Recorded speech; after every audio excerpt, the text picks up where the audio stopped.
Hello guys, 11 22 চলে গেছেন হলে নতুন একখান রেসিপি। ডিম আলুর তরকারি। তেল দিবেন, প্রথমে হলুদ লবণ গুঁড়ো হালাই দিবেন।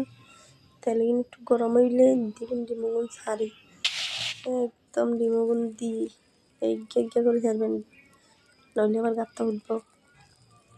দিয়ে দিবেন, দিয়ে ডিমগুন গুঁড়ো লাড়ি নেবেন চামচ দিয়ে, একটু লাল লাল করে লাড়ি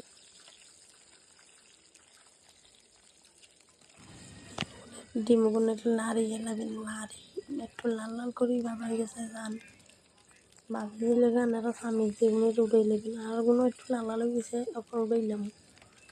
এই দেখেন উঠেলেছি স্বামী এবার কড়াইতে দিবেন পেঁয়াজ দিয়ে রেগুদ্দুর একখানা লাল লাল করে ভাজি দিবেন। দেখেন আইনে ভাজি গেলে ভাজি দিয়ে দিবেন আলু দিবেন, আলুগুলো ভালো করে লাড়িয়ে নেবেন, ভাজি নেবেন। ভাজি নিয়ে এনে জিরে বেলে দিবেন, দিয়ে লবণ দিবেন, হলুদ গুঁড়ো দিবেন, পরিমাণ মতো দিবেন। আবার এরপরে মরিচের গুঁড়া দিবেন, একটু জিরা ধনিয়ার গুঁড়া দিবেন, দিয়ে পরিমাণ মতো দিবেন বিকিন, দিয়ে নাড়িয়ে নেবেন ভালো করে। একটু ভাজা ভাজা করবেন, মশলা কিন্তু স্বাদে এলাকানো ভালো লাগবে। নাড়িয়ে জল দেবেন একটু, দিয়ে আবার একটু লাগবেন, কারণ জল না দিলে আবার মুরগি দেখে নাড়ি সুন্দর করে নেড়ে কষাইবেন। এই ভালো করে কষাই দেখেন একটু মশলা ভাজা ভাজা হয়েছে, ভালো হয়েছে। এবার দিয়ে দিবেন ইনতে সুন্দর করে পরিমাণ মতো জল, দেখেন ভাজা হয়ে গেছে না। এবার এখানে সুন্দর করে কষাই গেছে, এবার জল দিয়ে নেবেন, জল দিয়ে এখানে গদ্দুর আবার গাড়িয়ে নেবেন, একদম সুন্দর করে গাড়িয়ে নেবেন।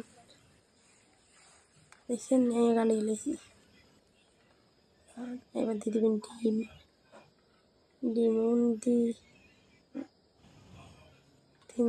দিয়েছি ডিমগুন। এবার রান্না এখানে ঢাকনা দিয়ে দিবেন, এভাবে ঢাকনা উঠাই এবার দিয়ে দিবেন একটু গরম মশলা।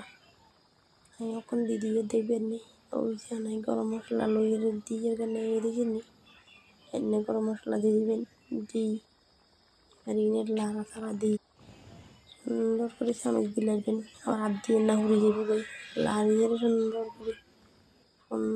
করে দেখেন টক টক করে বিনে উঠছে। বাটিতে এবার ঢালি লই নেবেন, এই তরকারি রেডি।